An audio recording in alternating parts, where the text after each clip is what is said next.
Yeah. Y'all know what it is.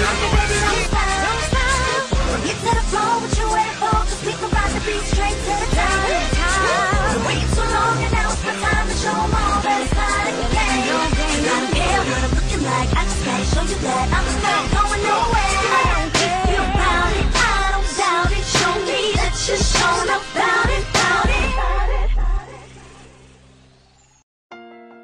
For the past few weeks, we've seen powerful stories of how God has and continues to fix our lives. The series, God Fix My Life, which was developed by Pastor Clarence Jackson from the Destiny Center Tallahassee, started with Pastor Jackson and his wife, Lady D, sharing how God fixed their marriage. Number one, I was able to own it and admit it.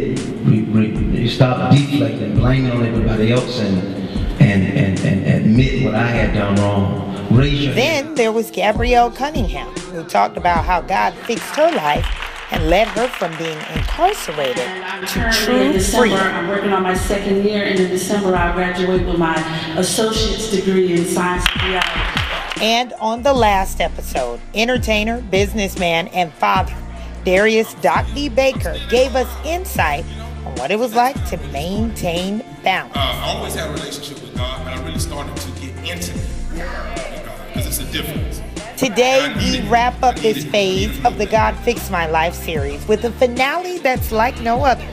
Nicky Yarborough, host of Life in the Now TV, shares her story today of how God fixed her life and turned her focus towards living on purpose.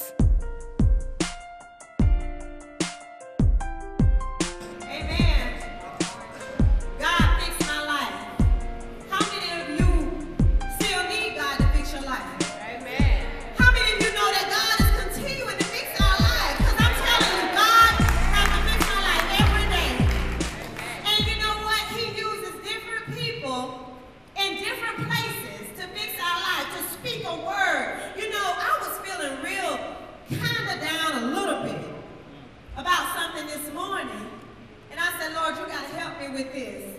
And I turned on the radio, turned it to 96.1. Y'all could stone me later. But Joe Bullock spoke a word on the radio about Hebrews chapter 11, verse 1. About faith. He was just talking about faith, and that stirred me up. That's all I needed right now, turn the radio off. And I told him, thank you for that. Bless God, because you know what? God will use anybody or anything to get your attention. Yeah. Amen. Amen. If we're open to listen. Yeah, that's right. That's right. So, in this season right here, God fixing our lives, we got to be transparent and open as to how God fixed our life and how we want him to fix our life. And we can't cover up the things that in the areas where we know we need help. Amen. Right. We know we need help, and we still want to hide. Who you hiding it from? God sees it all. So it doesn't matter what man says, if they see whatever, because they're going through something too. Amen. Amen. But tonight I just want to drop a little nugget on you about purpose. Amen. That you have purpose and you have destiny. God has a plan for your life. Amen. And we've gotten caught up in these boxes where we feel like God will only bless us a certain way. Amen. That we have to speak a certain way. We have to come from a certain background. That we have to look a certain way. That we're supposed to react a certain way. When somebody says, how you doing? You're supposed to say, blessed and highly favored of God. No, I'm doing good. I'm great. You know, just be real. That's right. We got to come out of the King James Version sometimes and just be real with people. Because people really need some deliverance. Yes, ma'am. People are going through real life issues, having real life issues, and they need some real answers.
and started just opening my eyes to different things. And this book came out of inquiry. And the thing is that God knew your past, but he sanctified you for your future. Got that from Bishop James. Because I said, God, look at all that I went through. He says, yeah, but I'm not looking at that. I'm taking you somewhere. I have somewhere for you to be. So that's why I never stopped telling my testimony. I never stopped letting people know where I came from and how God has fixed my life over and over and over and over again, and how he continues to fix my life. And I tell this testimony about how, you know, I watched the movie Taken. That's one of I love that movie because I love it there when that man said, I have a particular set of skills. When they took his daughter, he says, look, I may not have money. I may not have all of the stuff that I don't know what y'all thinking about, but I got a particular set of skills, and I'm going to find you. And that's what we have to realize, that, you know, it doesn't matter how the enemy used us and tried to destroy us long ago or back then or back when. But you got to know that you have a particular set of skills, and when you put those skills into motion, my God, you just better know that you're coming for it. When we come back, a dynamic panel of ministers keep it real about how God continues to fix their life. These are testimonies you don't want to miss. This edition of God Fix My Life is brought to you by Dixon Courier Service. For more information, call 850-766-0980.